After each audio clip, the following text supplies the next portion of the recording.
सबसे पहले जिसका बहुत आनंद आपको प्राप्त होगा, मुझे मालूम है कि हमारी क्लास में सबसे ज़्यादा आनंद प्राप्त होता है जब पाकिस्तान की चर्चा होती है। पाकिस्तान की चर्चा होती है तो ऐसा लगता है अरे भाई साहब देख लिया, उसका हाल क्या हुआ हमें पता चल गया, उसकी फीलिंग आप लोगों को अलग आ रही होती है। लेकिन पाकिस्तान जिसके दम पर उछलता है, अगर उसकी हालत खराब हो तो आपको ज़्यादा आनंद आएगा। तो आइए अब मैं आपको थोड़ा सा आनंद की तरफ ले चलता हूं, और ये आनंद नहीं, इकोनॉमिक्स का एक पार्ट है जिसे मैं आपको समझाने का प्रयास कर रहा हूं। ये एक एग्जाम्पल है जिसके माध्यम से आप लोग बहुत सारी चीज़ें समझ जाएंगे। यानी क्वेश्चन नंबर 1 अंतर्राष्ट्रीय रूप से तो महत्वपूर्ण है ही, इसके अलावा भी आप लोगों को इकोनॉमिक्स की कुछ महत्वपूर्ण बातें समझ में आएंगी इस सेशन के अंदर। चलिए आइए बताते हैं क्या है कहानी। साथियों, तुर्की जैसे अपनी करेंसी रुपया है, ऐसे ही तुर्की की करेंसी है लीरा। और भैया तुर्की की जो करेंसी लीरा है ये इन दिनों लीर हो रखी है। लीर हो रखी है का मतलब है कि इसकी वैल्यूएशन जो है वो बहुत बुरी तरह गिर गई है। वैल्यूएशन गिरने का मतलब क्या होता है, ये एक इकोनॉमिक्स की भाषा है। आज के सेशन में मैं आपको बताऊंगा। हालत इतनी खराब हो गई है डॉलर के मुकाबले लीरा की कि यहां पर जो भी स्थितियां हुआ करती थी, स्थितियों से मतलब है कि भाई मार्केट के अंदर, कृषि के अंदर, दुकानों के अंदर, पेट्रोल पंप के बाहर लाइनें ही लाइनें लग गई हैं। लोग पैसे लेके जा रहे हैं, सामान नहीं खरीद पा रहे हैं। अचानक हर चीज लगभग 2 गुना महंगी हो गई है। अचानक हर चीज लगभग 2 गुना महंगी हो गई है। ऐसा हुआ है तुर्की के अंदर। तो भाई आज के सेशन में हम ये जानने वाले हैं कि तुर्की की करेंसी लीरा क्रैश क्यों हुई, और क्रैश होने के कारण वहां पर जो करेंसी क्राइसिस आया वो असल में था क्या, क्यों आया। और इसके साथ साथ यहां पर ये जो लाइन आप देख रहे हैं, लोगों के द्वारा कहा गया स्टेटमेंट, मैं कोई इंडियन न्यूज़पेपर की कटिंग नहीं लाया हूं, ये द न्यूयॉर्क टाइम्स की कटिंग है। अगर आप इसे पढ़ें तो आपको यहां पर देख करके लगता है कि our money has no value, हमारे धन की, हमारे लीरा की कोई भी वैल्यू नहीं बची, ऐसा लोगों का कहना है जो तुर्की के अंदर रहते हैं। तो जनाब ऐसी स्थितियां आई क्यों? न्यूयॉर्क टाइम्स में आप इस न्यूज़ को पढ़ रहे हैं, अल जजीरा में पढ़ रहे हैं।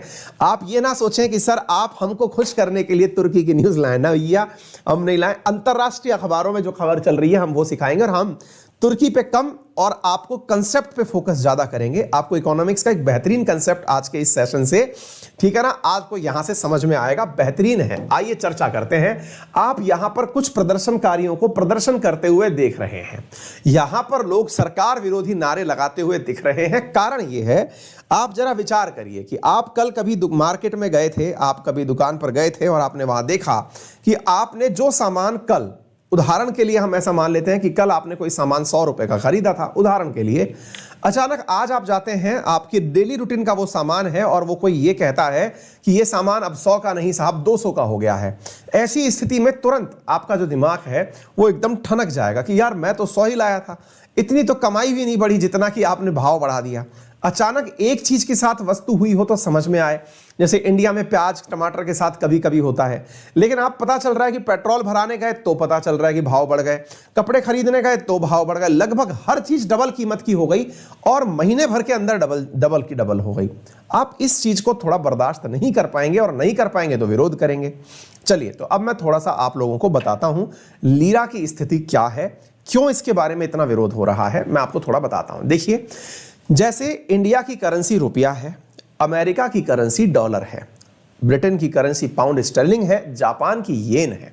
ये जो करेंसीज हम लोग पढ़ते हैं ये उस देश की करेंसी तो होती है, लेकिन इस करेंसी की वैल्यू कितनी है ये अन्य देश की वैल्यू के सामने नापी जाती है। अब इस बात को इकोनॉमिक्स की भाषा में समझने के लिए तैयार हो जाए, क्योंकि यह विषय मतलब किसी पर्टिकुलर देश से कम, मतलब अंतरराष्ट्रीय रूप से समझना ज्यादा जरूरी है। अब इसको थोड़ा सा समझिए। मैंने कहा कि हमारा जो करेंसी है वो रुपया है। मेरे हिसाब से तो मेरा ये जो फोन है ये मैंने 1.25 लाख रुपए का खरीदा।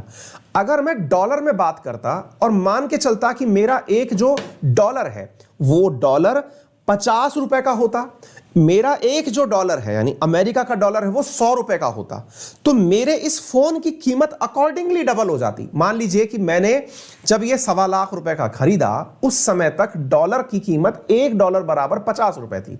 वहीं पर मैंने अगर आपसे यह कहा कि $1 की कीमत अब 100 रुपए हो गई है, यानी कि डॉलर तो वही रहा, और रुपया जो है वो इतना गिर गया कि वो 100 हो गया, 100 रुपया हो गया। आप में से कईयों को इकोनॉमिक्स की ये भाषा समझ नहीं आएगी, लेकिन फोन रखे रखे ही 1.5 से 3 लाख का हो जाएगा। अब ये क्या होता है, पहले इसको समझ लेते हैं, फिर हम थोड़ा आपको आगे लेके चलेंगे। इकोनॉमिक्स की भाषा में इसको थोड़ा सा समझने का प्रयास करते हैं। देखो बेटा, क्या है, मान लीजिए कि मैंने आपसे ये कहा कि भाई मेरे लिए आलू, प्याज, टमाटर, गेहूं जो आपको लेना है ले लीजिए। मैंने कहा भाई मेरे पास टमाटर है, वस्तुएं हैं, टमाटर 1 केजी टमाटर। थोड़ा सा इसको इकोनॉमिक्स की भाषा में समझते हैं, फिर हम लेकर के चलेंगे इसको अंतरराष्ट्रीय मुद्दों पर, फिर तुर्की पर भी लेके चलेंगे, लेकिन समझने से पहले आपको कंसेप्ट सीखना है। 1 किलो टमाटर है और मैंने मान लिया कि साहब ये 10 रुपए किलो है। एक बार के लिए उदाहरण पकड़ लिया हमने। अच्छा, वहीं मुझे एक चीज और पता थी, और वो क्या पता थी, मेरे को यह पता थी कि $1 जो है वो लगभग 70 रुपए का है। हमने एक बार के लिए इंडिया का रेट उठा के देख लिया, ठीक है। इसका मतलब यह हुआ कि अगर मैं शॉपिंग करने जाऊं तो मुझे $1 में, अब ध्यान से समझना, मुझे $1 में 7 केजी टमाटर मिल सकते हैं। अब इस बात को समझ पा रहे हैं आप, क्योंकि 10 रुपए किलो के हिसाब से अगर टमाटर है तो मुझे $1 में 7 किलो टमाटर मिल सकते हैं। एक बात समझ ली। अच्छा, अब हमने इसको थोड़ा सा और चेंज किया, और क्या किया, मैंने कहा साहब $1 जो है वो आपके सामने हो गया 100 रुपए का। अब ध्यान से समझना आप इसको, 100 रुपए का हो गया तो इसका मतलब ये केस 2 है और ये पहला केस 1 है। दोनों केस को एक बार समझ लेना, फिर मैं आपको ये पूरी बात को समझाऊंगा इकोनॉमिक्स की भाषा के अंदर। $1 इज इक्वल्स टू 100 रुपए हो गया। इसका मतलब ये हुआ कि मैं $1 में अब 10 किलो टमाटर परचेज कर सकता हूं। अब ध्यान से समझना, मेरे देश की करेंसी रुपया है, डॉलर नहीं है। तो डॉलर किसकी करेंसी है? डॉलर यूएस की करेंसी है। फिर बोले यूएस से आपको क्या लेना देना? मैंने कहा बेटा डॉलर केवल यूएस की ही नहीं, डॉलर अंतरराष्ट्रीय मुद्रा के रूप में स्वीकार कर रखी है। यानी भारत वाले भी अगर तुर्की से कुछ खरीदने जाएंगे तो वो रुपए में विश्वास नहीं करते या लीरा में विश्वास नहीं करते, वो डॉलर में ही तुर्की से कोई सामान खरीदेंगे। या फिर ऐसे समझिए कि अगर ब्रिटेन वाले तुर्की से कोई सामान खरीदते हैं तो वो तुर्की से सामान अपने पाउंड में नहीं खरीदेंगे, वो डॉलर में खरीदेंगे। डॉलर के अंदर क्या होता है, डॉलर को एक अंतरराष्ट्रीय मुद्रा के रूप में स्वीकार किया हुआ है। इस तथ्य को थोड़ा सा समय के लिए समझ लीजिए। ऐसा क्यों होता है, इसके पीछे लंबी कहानी है, क्योंकि अमेरिका दुनिया का सबसे पावरफुल देश है जिसके ऊपर इतना विश्वास है कि दुनिया बर्बाद हो जाएगी लेकिन अमेरिका बर्बाद नहीं होगा। ये जो विश्वास है ना, यही डॉलर को सबसे ज्यादा सर्वमान्य करेंसी बनाता है। कभी आएंगे इस मुद्दे पर भी, फिलहाल के लिए हम ये समझते हैं कि 10 किलो टमाटर आ जाएंगे। तो आपको यहां पर एक कंसेप्ट सीखना होगा, और वो ये क्या है, पहले $1 इज इक्वल टू 70 रुपए था, अब $1 इज इक्वल टू 100 रुपए हो गया। इसका मतलब क्या है? इसका मतलब है डॉलर तो मजबूत हो गया और जो रुपया है वो कमजोर हो गया। दोबारा समझिए, $1 में जहां 70 रुपए आते थे वहां अब $1 में 100 रुपए आ रहे हैं। तो मजबूत कौन हुआ? मजबूत तो डॉलर हो गया। कमजोर कौन हुआ? कमजोर रुपया हो गया। क्यों? जहां पहले $1 में 1/7 आता था, अब वहां $1 के अंदर 1/100 जो डॉलर है ना वो आएगा। आप ऐसे समझ के देखिए, पहले $1 में अगर मैं इसको मतलब कन्वर्ट कर दूं तो $1 इज इक्वल टू 1/70, और इधर की तरफ देखिए तो जरा $1 इज इक्वल टू 1/100। तो ध्यान से समझिएगा आपको क्या मिल रहा है। अगर हम एकदम सिंपल कैलकुलेशन निकालें तो हमें यह समझ में आया कि रुपए की स्थिति में जहां पहले $1 में 1/70 मिलता था, अब $1 में 1/100 मिल रहा है। इसका मतलब कम मिल रहा है डॉलर, अर्थात डॉलर के मुकाबले यानी रुपए की अगर हम बात करें तो रुपए का भाव गिर गया है। बेटा वैल्यू का गिरना जो है ना, ये डीवैल्यूएशन कहलाता है। क्या कहलाता है? डीवैल्यूएशन। किसका हुआ? मुद्रा का डीवैल्यूएशन। हिंदी में किस कहते हैं इसे? मुद्रा का अवमूल्यन। मुद्रा का अवमूल्यन। अवमूल्यन। अब आप पूछेंगे कि इससे क्या फर्क पड़ा भाई? डीवैल्यूएशन ऑफ करेंसी हुआ, इससे क्या फर्क पड़ा? अब मैं आपसे पूछता हूं क्या फर्क पड़ा, ध्यान से सुनिए। अब मान लीजिए कि आप हैं एक व्यापारी, आपके पास 2 ऑप्शंस हैं साहब। एक तो हुए आप अमेरिका वाले और एक हुए आप इंडिया वाले। अब ध्यान से समझना साहब, आप व्यापारी हैं और व्यापारी हैं तो आपके सामने 2 ऑप्शंस हैं। एक तो आप अमेरिका से आए हुए व्यापारी हैं। अगर आप अमेरिका से आए हुए व्यापारी हैं तो आपके पास में पैसे के नाम पर यानी धन के नाम पर डॉलर होगा। आप इंडिया में आकर के डॉलर में ही सामान परचेज करना चाहेंगे।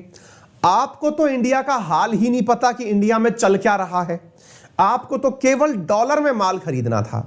आप मुझे बताएं, जब मुद्रा की वैल्यू गिरती है यानी मुद्रा का अवमूल्यन होता है, अवमूल्यन बोले तो जहां $1 पहले 70 रुपए का था अब $1 100 रुपए का हो गया है, ऐसी स्थिति में आप मुझे यह बताइए अमेरिका के आए हुए व्यक्ति को इंडिया में मिलने वाला सामान जो कि पहले 1 किलो टमाटर 10 रुपए किलो जो मैंने लिख रखा है, यह इसके लिए अच्छा सौदा होगा या घाटे का सौदा होगा? यानी अमेरिकी व्यापारी को इंडिया में आके फायदा होगा या नुकसान होगा? कमेंट बॉक्स में मुझे बता दीजिए कि क्या होगा अमेरिकी व्यापारी को यदि वो इंडिया आता है। ऐसी स्थिति में आता है जब डॉलर के भाव बढ़ गए हैं, रुपए के भाव गिर गए हैं, मुद्रा का अवमूल्यन हो गया है, ऐसी स्थिति में क्या होगा? आपका आंसर एकदम मच एक्सपेक्टेड आंसर होगा और मच एक्सपेक्टेड आंसर यह है कि साहब फायदा हो गया। किसको फायदा हो गया साथियों? साथियों अमेरिका के व्यापारी को फायदा हो गया। क्यों? क्योंकि अब ये इंडिया से सामान ज्यादा परचेज कर पाएगा। अब ये डॉलर में जहां पहले 7 किलो टमाटर खरीद के ले जा सकता था, अब ये 10 किलो टमाटर खरीद के ले जा सकेगा। चूंकि अमेरिका का व्यापारी ज्यादा टमाटर यहां से खरीद के ले जा सकेगा, तो बताइए मेरे देश के यानी कि इंडिया के व्यापार में इंपोर्ट बढ़ेगा या एक्सपोर्ट बढ़ेगा? यानी कि एक प्रकार से अब ये जो व्यापारी है ये क्या विचार करेगा कि यार पहले तो मैं 7 किलो ही खरीद पाता था, अब मैं 10 किलो खरीद सकता हूं, ज्यादा खरीद लेता हूं क्योंकि माल सस्ता है। सस्ते के चक्कर में आप भी ज्यादा ले आते हैं, आपके देश का एक्सपोर्ट इंक्रीज होगा। क्या आप यह समझ पा रहे हैं? कंसेप्ट नंबर 1 समझ लीजिए। और क्या है कंसेप्ट? यहां पर ध्यान से देखिएगा, मुद्रा का अगर अवमूल्यन होता है, वैल्यू अगर डिग्रेड होती है, तो आपके एक्सपोर्ट इंक्रीज होते हैं। क्या आप मेरी बात समझ पा रहे हैं?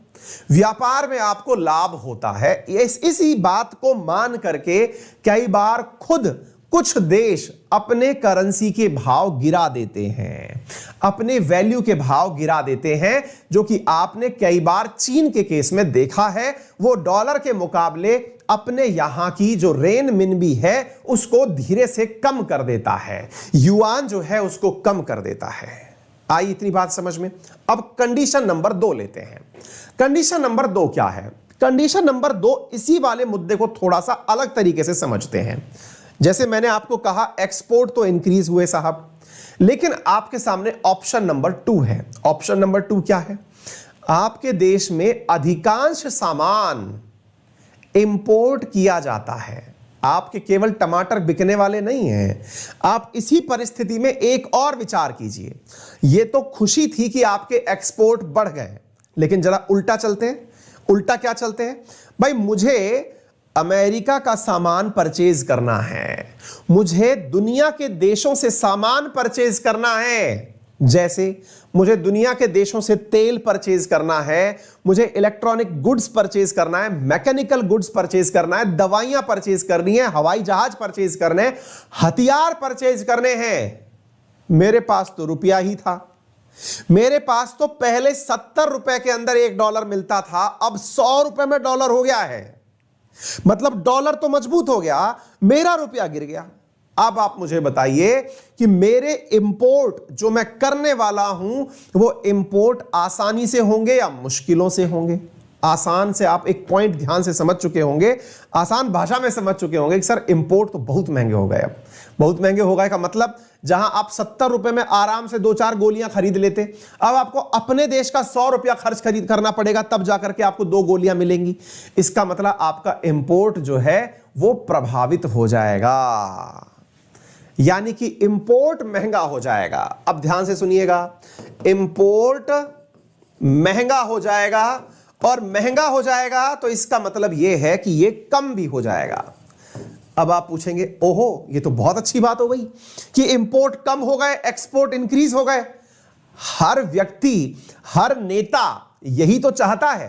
क्या चाहता है कि भाई उसके देश में एक्सपोर्ट बढ़ जाए और इंपोर्ट कम हो जाए। सुन के तो बहुत अच्छा लगा यार, कितना अल्टीमेट देश हो गया है जिसने एक्सपोर्ट इंक्रीज कर दिया है, इंपोर्ट घटा दिया है। लेकिन जनाब, अगर आपके देश में इंपोर्ट के नाम से या इंपोर्ट की हुई वस्तुओं से ही आपका देश चलता है, अब आप पूछेंगे अरे बाप रे, ऐसा कौन सा देश है जो इंपोर्ट की हुई वस्तुओं से ही चलता है? मैं बताऊं, आप अपने आप को उठा के देख लीजिए, कहीं और जाने की जरूरत क्या है।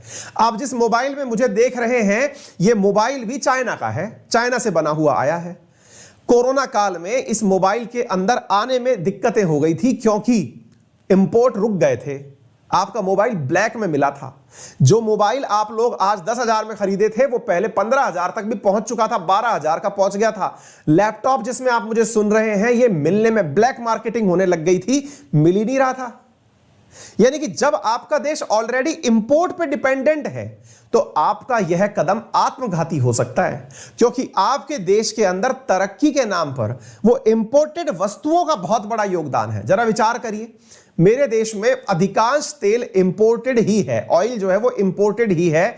अब वो इंपोर्टेड तेल अगर महंगा हो गया, महंगा होने से मतलब समझ रहे हैं, मेरी वैल्यू गिर गई, मेरे इंपोर्ट रुक गए, तो मेरे यहां तो महंगाई बढ़ना एकदम तय है।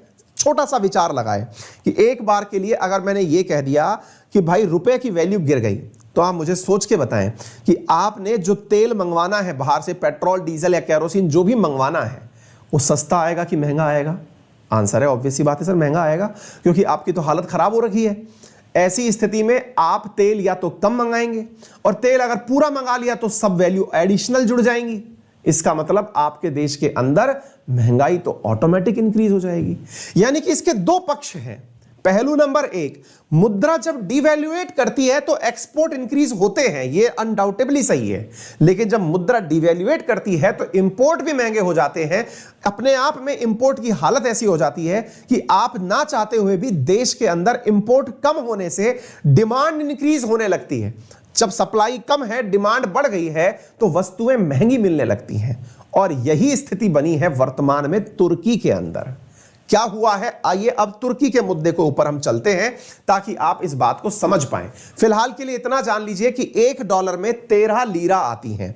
जैसे $1 के अंदर 75 रुपया आता है, ऐसे $1 के अंदर 13 लीरा आती हैं। भारत के मुकाबले, यानी रुपये के मुकाबले अगर हम लीरा की बात करते हैं तो लीरा मजबूत है। यानी कि एक प्रकार से ऐसे समझिए, ₹1 में 5.5 या 1 लीरा में 5.5 रुपए आते हैं। भारत के मुकाबले बात भी नहीं हो रही है। मुद्दा यह है कि साहब नवंबर के अंदर लीरा के भाव 40% गिर गए। सीधा सा मतलब यह समझिए, जहां 100 का था अब वो 140 का हो गया। यानी कि एक प्रकार से ऐसे समझिए कि $1 में पहले 100 लीरा आता था, तो अब $1 में 140 लीरा आ रहा है। यानी कि इसकी वैल्यू में जबरदस्त गिरावट देखी गई है। तो अब हुआ क्या? अब सबसे बड़ा सवाल यह बना कि ऐसी स्थिति बनी क्यों? तो अब इसके पीछे जिम्मेदार है नन अदर देन हमारे कलाकार रसप अर्दगन। इनका कहना क्या था? जो यहां के राष्ट्रपति हैं अर्दगन, उनका क्या कहना है, अब जरा वो सुनिए। दुनिया में जैसे ही इकोनॉमिक क्राइसिस, या फिर ये समझिए कि जैसे ही कोरोना गया, कोरोना के जाते ही वर्ल्ड के अंदर धीरे धीरे क्या बढ़ने लगी? मार्केट के अंदर डिमांड बढ़ने लगी। यहां पर अर्दगन ने सोचा कि क्यों ना मैं ऐसा कर दूं कि मैं अपनी मुद्रा की वैल्यू गिरा दूं, या फिर इसको उल्टा समझिए, क्यों ना मैं ऐसा कर दूं कि मैं अपनी मॉनेटरी पॉलिसीज के माध्यम से इंटरेस्ट रेट घटा दूं। इससे क्या होगा? इससे लोगों के पास पैसा ज्यादा बढ़ेगा और डॉलर के मुकाबले वैल्यू जो लीरा की है वो कम हो जाएगी। और ऐसा करने से तुर्की के एक्सपोर्ट इंक्रीज हो जाएंगे, और तुर्की के एक्सपोर्ट इंक्रीज होंगे तो आने वाले समय में तुर्की जो है वो दुनिया में जबरदस्त तरीके से उभर के चला आएगा। साथियों, इनको ऐसा करने से मना किया गया। किसने मना किया? एक प्राणी जिसकी मैं आपको फोटो दिखाता हूं। ये जो व्यक्ति आप देख रहे हैं, इनका नाम है नासी एगबॉल। साथियों, इन्होंने कहा कि साहब हम ऐसा नहीं कर सकते। अगर हमने आपके जैसे अपने आरबीआई है ना, चलो थोड़ा सा मैं एक कंसेप्ट और सिखा देता हूं ताकि आप इस बात को और गंभीरता से समझ पाएं। थोड़ा सा एक कंसेप्ट और सीख लीजिए बेटा। क्या होता है ना, देश में दो प्रकार की पॉलिसीज होती हैं किसी भी देश के अंदर। मतलब अगर पैसे से रिलेटेड बात हम कर रहे हैं तो दो प्रकार की पॉलिसीज होती हैं।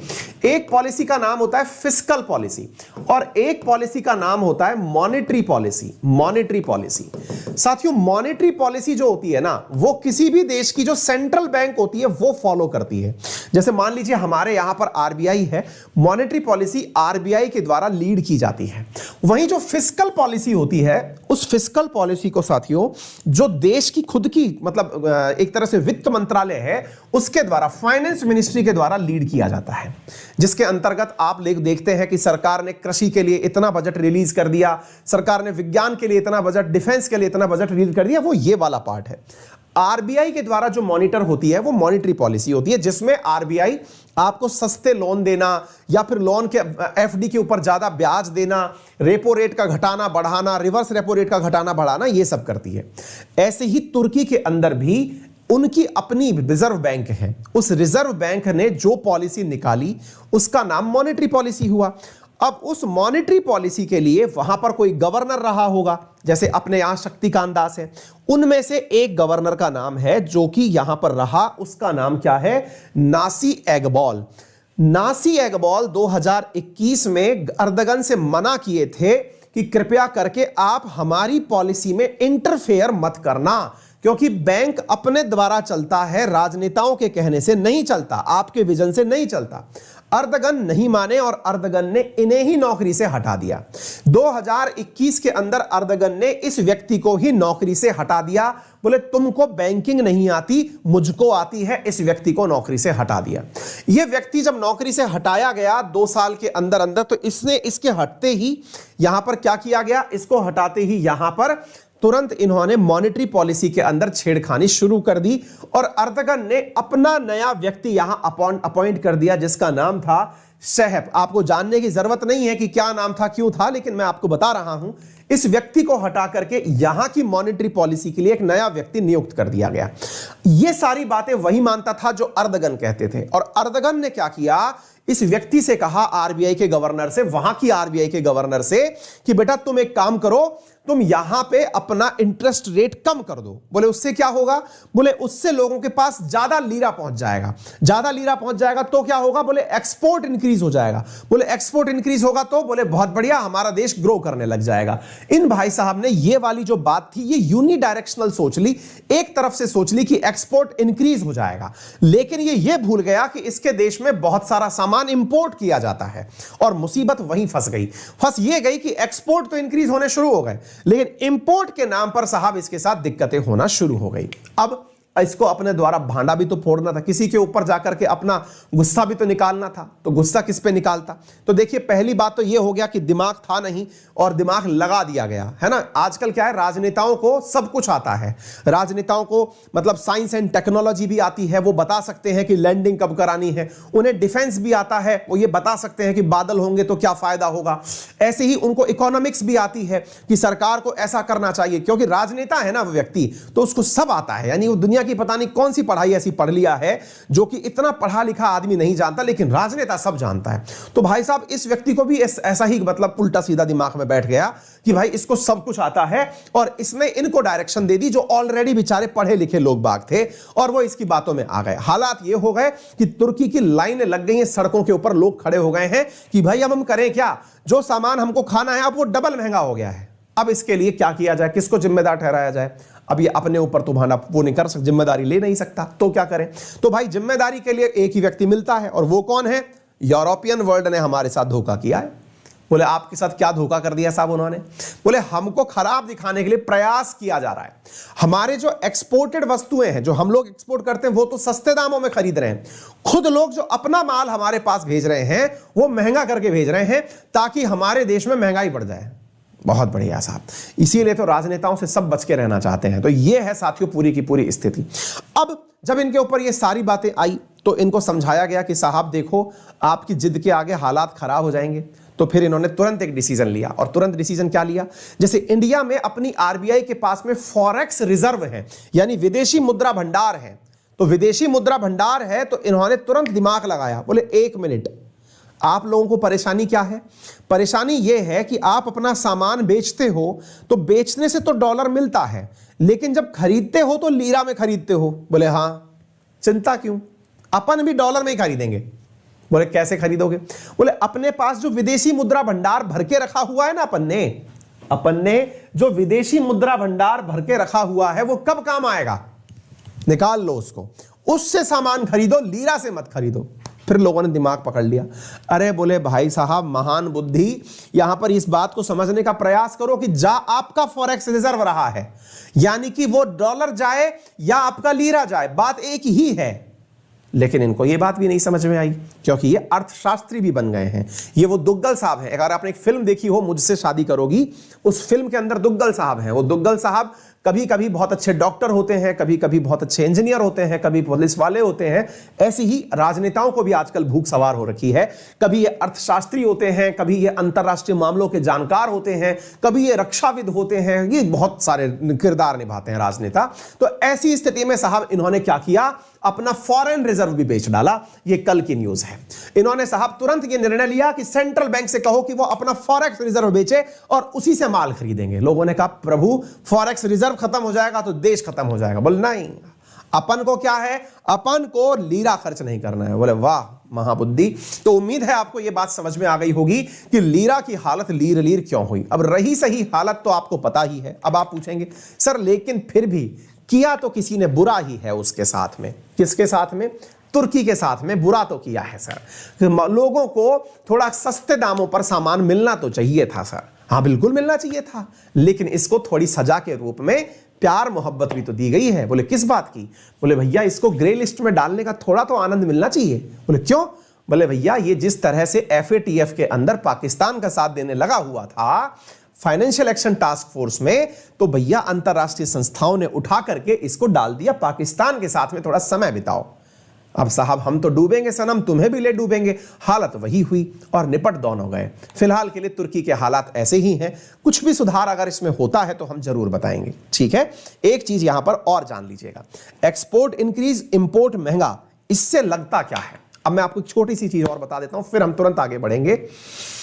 दोनों ही स्थिति में आपको वैल्यू ज्यादा मिल रही है। एक्सपोर्ट बढ़ गए तो आपके पास में निर्यात बढ़ गया, आपकी वैल्यूज बढ़ गई। इंपोर्ट बढ़ गया, इंपोर्ट महंगा हो गया तो फिर वैल्यू इंक्रीज हो गई, यानी कि जो चीज पहले 10 रुपए में मिलती थी अब 15 की हो गई। ऐसे ओवरऑल GDP में इंक्रीज हो गया। तो तुर्की के अंदर अर्दगन दुनिया को यह समझाने लग रहे हैं कि देखो मेरी GDP सबसे तेज बढ़ी है। और साथियों, GDP महंगाई के साथ बढ़े तो वो अच्छी GDP नहीं कहलाती। वो बात सही है कि दुनिया में सेकंड फास्टेस्ट जो ग्रो की GDP इस कारनामे से वो तुर्की की ही की, लेकिन लोगों के हाल खराब हो गए। आज के सेशन में थोड़ा आगे चलेंगे तो इंडिया के बारे में भी बताएंगे आपको। तो इंडिया की GDP के भी हाल में लेकर के आया हूं कि यह PDF आपको आसानी से क्लास खत्म होने के बाद में मिल जाती है, तो PDF की किसी भी प्रकार की चिंता आप ना करें। चर्चा करते हैं हमारे कोर्सेज के बारे में। तो स्टैटिक जीके जो कि SSC में मेरे द्वारा पढ़ाया जाता है, जिसमें हिस्ट्री, ज्योग्राफी, पॉलिटी, इकोनॉमी होती है। यहाँ इंडियन पॉलिटी शुरू होने जा रही है इस बुधवार से, यानी कि ये जो अभी कमिंग जो वेडनेसडे आ रहा है इससे। यदि आप में से कोई भी विद्यार्थी हमारे इस बैच को ज्वाइन करना चाहता है तो वो सब्सक्रिप्शन इंडियन पॉलिटी के हिसाब से ना लेते हुए ये समझ के ले कि उसको मेरे द्वारा पढ़ाई जाने वाली ज्योग्राफी, पॉलिटी, हिस्ट्री, इकोनॉमी सब मिलने वाली है। साथ में जो मैथ्स, रीजनिंग, इंग्लिश की क्लासेस हैं वो भी एक ही सब्सक्रिप्शन में उसे प्राप्त हो जाती हैं। तो यूज माय रेफरल कोड अंकित10 to avail my new batch of Indian polity, जिसमें हम एकदम फाउंडेशन लेवल से आपको सिखाएंगे इंडियन पॉलिटी के सारे इफ एंड बट्स, छोटी छोटी बातें आपको महत्वपूर्ण रूप से सिखाई जाएंगी। हमारे द्वारा रोजाना सुबह 11:15 बजे आप लोगों के लिए एक स्पेशल क्लास ली जाती है अनअकैडमी पर। आप उसमें हमारे साथ ज्वाइन कर सकते हैं। आज की स्पेशल क्लास में जो कि 11:15 पर है, आप लोगों के साथ अफ्रीका कॉन्टिनेंट, महाद्वीप डिस्कस किया जाएगा। चर्चा करेंगे महाद्वीप के बारे में, अफ्रीका के बारे में, क्या है अफ्रीका की स्टोरी, क्या है अफ्रीका की पॉलिटिकल मैप की जानकारी, क्या है उसकी फिजिकल मैप की जानकारी, तमाम बातें आज के सेशन में आपको बताई जाएंगी। क्लास समाप्त होने पर आपको इस रेफरल कोड, इस जगह पर आपको हमारी क्लास की PDF भी प्राप्त हो जाती है। यदि विद्यार्थी अनअकैडमी पर मेरे साथ जुड़ करके पढ़ना चाहता है तो अनअकैडमी पर मेरा रेफरल कोड है अंकित10, जिसका उपयोग करके 10% डिस्काउंट प्राप्त करके वो पढ़ सकता है। यदि आप अनअकैडमी पर पढ़ते हैं तो आपको अनअकैडमी के जितने भी एडुकेटर्स हैं उन सबकी लाइव क्लासेस, टेस्ट सीरीज, उनके डाउट सेशंस, ये सब प्राप्त होते हैं। किसी भी एडुकेटर की क्लासेस आप एक बार उस कैटेगरी में सब्सक्रिप्शन लेने के बाद देख सकते हैं। पूरी तरह से लाइव जितनी भी क्लासेस हैं वो देख सकते हैं, रिकॉर्डेड क्लासेस देख सकते हैं, टेस्ट पीडीएफ डाउनलोड कर सकते हैं, टेस्ट सीरीज दे सकते हैं, पूरी तरह से गाइडेंस आप यहाँ पर प्राप्त कर सकते हैं। ये सारी चीज़ें आपको यहाँ पर उपलब्ध होती हैं। करना क्या होता है, गूगल प्ले स्टोर से अनअकैडमी लर्निंग ऐप को अपने मोबाइल में इंस्टॉल करिए। वहाँ से आप जिस भी कैटेगरी में चाहे एसएससी हो, यूपीएससी हो, उस कैटेगरी में अपना कोर्स सेलेक्ट करिए। जो कोर्स आपको सेलेक्ट करना है उसे रेफरल कोड अंकित 10 के साथ में प्राइस देने से पहले ट्रीट करिए, ताकि आपको 10% का डिस्काउंट उसके अंदर इमीडिएटली प्राप्त हो जाए। उसके बाद में पेमेंट करिए और क्लासेस पढ़ना शुरू करिए। Thank you so much. अपना ख्याल रखें, बड़ों का सम्मान करें, छोटों को प्यार दें, अपना व्यक्तित्व इस प्रकार से विकसित